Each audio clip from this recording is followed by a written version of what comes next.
भगवान शंकराचार्य के पास आकर के कहता है कि महाराज, मैं जो यज्ञ कर रहा हूं उस यज्ञ में या तो सम्राट की बलि चाहिए या फिर किसी योगी की बलि चाहिए। मुझे सम्राट तो कहीं मिलेगा। यदि आप लोक कल्याण के लिए, मेरे कल्याण के लिए बलि अगर मैं दूं तो अगर आप आ जाते हैं तो मेरा यज्ञ सफल होगा। शंकराचार्य जी राजी हो जाते हैं।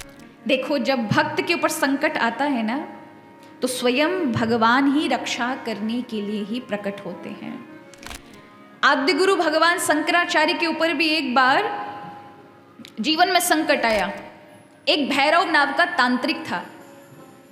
वो तांत्रिक भगवान शंकराचार्य के पास आकर के कहता है कि महाराज, मैं जो यज्ञ कर रहा हूं उस यज्ञ में या तो सम्राट की बलि चाहिए या फिर किसी योगी की बलि चाहिए। मुझे सम्राट तो कहीं मिलेगा।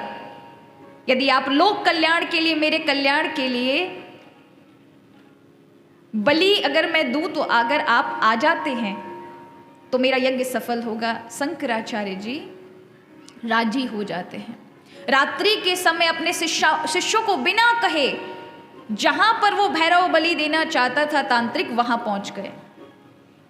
भगवान शंकराचार्य कहते हैं, मैंने शरीर से जो करना था कर लिया, अब शरीर को क्या ही रखना, किसी के काम आ रहा है तो कोई बात नहीं। ऐसी अवस्था में रहने वाले मुक्त भगवान शंकराचार्य पहुंचे। भैरव जैसे ही बलि देने के लिए कटार उठाता है, तभी भगवान शंकराचार्य के जो शिष्य थे पाद पद्म जी महाराज, उनके अंदर नरसिंह भगवान प्रकट हो जाते हैं। कौन प्रकट हो जाते हैं? भगवान नरसिंह। और अपने हाथों के नखों से उन्होंने भैरव का अंत कर दिया। शंकराचार्य जब उठे, उन्होंने देखा कि उनके शिष्य के रूप में साक्षात नरसिंह का आवेश है, शांत नहीं हो रहे। उन्होंने देखा अंग के चिथड़े चिथड़े उड़े हुए हैं, कोई अस्त्र शस्त्र का प्रयोग नहीं किया उन्होंने। शंकराचार्य देख करके आज उनकी रक्षा के लिए नरसिंह भगवान आए हैं, तो नरसिंह भगवान की स्तुति करके उनको शांत किया। अपने भक्त की रक्षा करने के लिए, अपने ज्ञानी भक्तों की रक्षा करने के लिए भगवान हर जगह उपस्थित होते हैं।